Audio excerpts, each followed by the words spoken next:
Ezekiel bread is full of fiber and protein, but making it not so easy.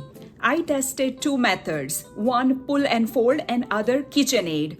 One was a sticky disaster. Here's what happened and what I'm trying next. Welcome back to FitFab with Food. I'm Dr. Desai, a physician and culinary medicine specialist. I help you improve your nutrition with delicious and healthy meals so you can live healthy and fit without relying on medications.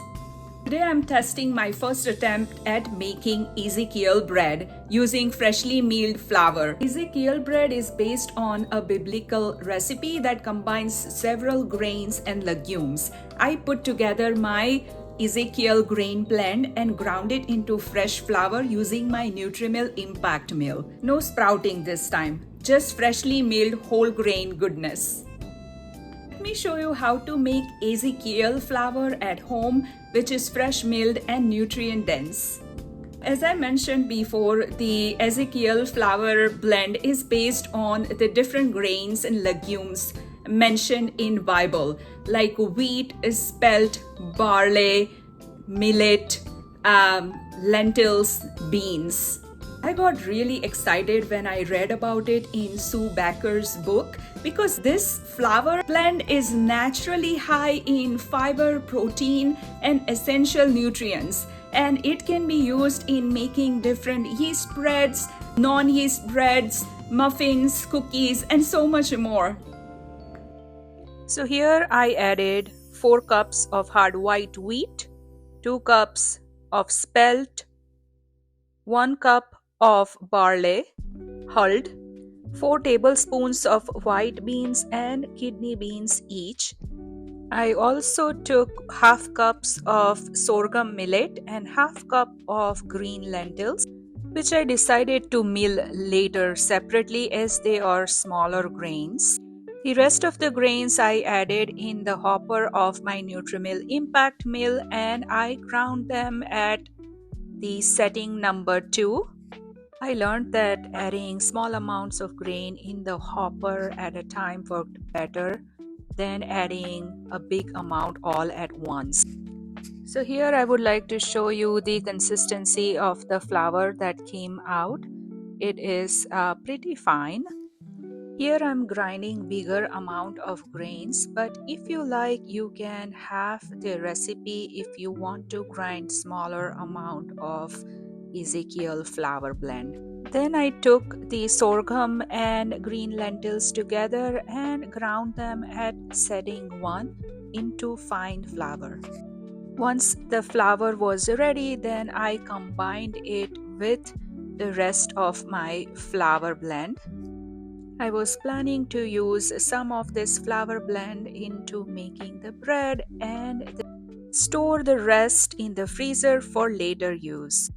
This mill holds about 12 cups of flour in the canister and about 8 cups of grains in the hopper. This time while grinding the grains, I noticed that there was some flour which was escaping and that got collected around the yellow tube like that. Do let me know if you had something like this happened with your impact mill. So this was the total amount of flour that I got by blending all those grains. If you give this Ezekiel blend a try, do let me know how you use it in the kitchen. And don't forget to subscribe FitFab with Food for more real food tips and healthy recipes. Now moving on to making the Ezekiel bread using this flour blend.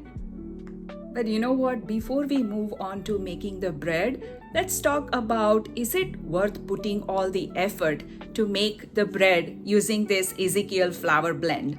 Ezekiel bread offers more nutritional value compared to the regular bread. It is naturally rich in plant-based protein secondary to the added lentils and beans. It is a rich source of complex carbohydrate containing fiber, minerals, and vitamins. For people managing blood sugar or trying to lose weight, Ezekiel bread can be smart alternative to conventional white bread or even whole wheat bread. Thanks to its high protein and fiber content, it may help reduce the blood sugar spikes and keep you feeling full longer. Of course, everybody's needs are different, especially people with diabetes. So it's always a great idea to check with your healthcare provider first. But in general, whole food bread like this is a great step up from ultra processed food options.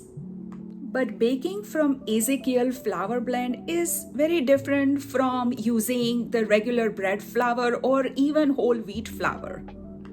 Biggest challenge? Very little gluten development. Because this blend contains non-gluten containing grains and lentils, there is less structure, less elasticity, and denser final bread. Also, the high bran content and density of the flour absorb a ton of water, leading to stickier dough, which is hard to shape. So if you're used to baking fluffy wheat bread, Ezekiel bread will definitely challenge your expectations. But if you're looking for a more nutrient-dense bread made with fresh whole ingredients, then it's worth learning how to make this work.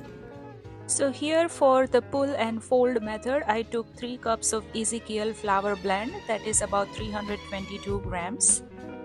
Then I added 2 1/4 teaspoons of instant yeast and combined, followed by 1½ teaspoon of kosher salt and mixed everything together. I added 2 tablespoons of olive oil and 1 tablespoon of maple syrup to 1½ cup of warm water and mixed everything. Then I combined the dry ingredients with the wet ingredients with help of my hand. Then I cover and let the mixture rest for 30 minutes to help hydrate the flour and develop the structure naturally. Over the next 1½ to 2 hours, I was supposed to do 3 rounds of stretch and fold every 30 minutes. This was my first stretch and fold.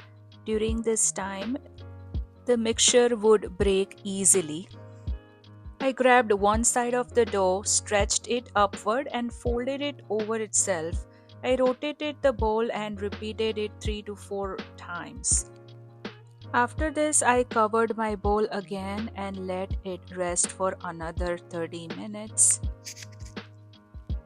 And after those 30 minutes, I uncovered the bowl and repeated the same pulling and folding method. And this time definitely the dough felt stronger and a bit more stretchier. I could not do the third folding as I had to run out of the house. I just let the dough rise for 1½ hours. And this is how the dough looked after that amount of time. I did my last pull and fold. And this time the dough was quite stretchy. After that, I took the dough out on a floured surface and I wanted to shape the dough. But that's when the real struggle started. I realized that the dough was too sticky for me to handle. I continued to use more flour. Then I decided to try adding some oil on the surface, and with my oiled hands, I tried to shape the dough. But even then, the dough continued to stick. So guys, if you have worked with this type of dough, do give me some tips how to manage. So finally, after all the struggle, I decided to just take the dough and plop it in the pan without shaping it. This dough could have benefited from staying overnight in the fridge about 8 to 12 hours for better flavor and structure. But I decided to just let it proof at room temperature until it was slightly puffy. So this is how the dough looked like, and then after the resting time it puffed up. I baked it at 425 degrees Fahrenheit for about 35 minutes. I placed a tray filled with some ice cubes in the bottom rack of the oven for steaming. I checked the internal temperature of the bread and it was at 208 degrees Fahrenheit, so it was all ready. After letting it cool for about an hour, I cut the loaf into slices and it tasted pretty good. So for my KitchenAid method, I added 1 cup of warm water into my mixture bowl, then added 2 tablespoons of olive oil and 1 tablespoon of maple syrup. I combined everything with a dough hook. Then I added 322 grams, which is 3 cups of Ezekiel flour blend, followed by 1.5 teaspoons of kosher salt, then mixed everything again. I scraped the bowl of the mixture to make sure that everything gets incorporated. Then combined everything again with help of a dough hook. Once the mixture was combined, I felt that the mixture seemed dry, so I ended up adding 6 tablespoons of water. Then I mixed everything again, and this is how my mixture looked like. After that, I covered the bowl and let it rest like that for about 1 to 1.5 hours. If you don't have that much time, just allow it to rest for about 30 minutes to help hydrate the flour. After that, I went ahead and added 2 1/4 teaspoons of instant yeast. Then I started kneading the dough with help of my dough hook. I let it go for about 10 minutes or so. Then I stopped the mixture and let it rest for another 10 minutes. And then I restarted kneading it. My dough was not getting anywhere and I felt like there may be too much water in it. So I went ahead and added 6 tablespoons of Ezekiel flour blend, and that really helped. And after that, my dough started to develop some strength and it started to get stretchy. Each flour is different, and sometimes you have to use your own judgment to decide whether the mixture needs more water or whether it needs more flour. And now you can see how much strength the dough has developed. When I pulled the hook up, it was not breaking. It stretched all the way down. At that point, I did not want to over knead it. I sprayed the bowl with the oil spray and I covered it and let it sit for about 1 hour. After 1 hour, I took some olive oil on my work surface and then took the dough out. I kept the surface as well as my hands oiled so the dough won't stick. And this dough seemed much more manageable than the pull and fold method dough.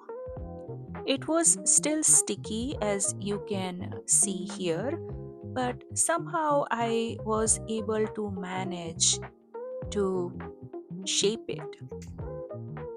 I added a little more oil to the work surface and then I started pressing the dough into a rough rectangle. Once I formed a rough rectangle, then I took the side and folded like that, then pulled another side and made it into a triangle like that. Then I started all the way at the end and then started rolling the dough towards the other end. So once the dough was rolled like that, then I tucked the top and the bottom ends underneath, and then I lifted the dough and put it in the parchment lined loaf pan. Once the dough was in the loaf pan, then I covered it and let it rise until puffy. Then I baked the loaf at 425 Fahrenheit for about 35 minutes until the internal temperature reached about 200 to 205 Fahrenheit. Then I brushed the top with some clarified butter or ghee. Then I let it cool for about an hour before slicing. This had nice dome compared to my other loaf. And this is how it looked from inside. The pull and fold loaf came out rustic and flavorful, but kind of flat and dense. The KitchenAid version had more open crumb, nice dome shape, had more lift and lightness. I am already working on adjustments, hydration, fermentation time, and maybe a pre-ferment. I will share the final recipe in part 2 once I dial it in. Drop your tips in the comment below if you have tackled sticky doughs or Ezekiel style bread. And be sure to subscribe so you catch the final version coming soon.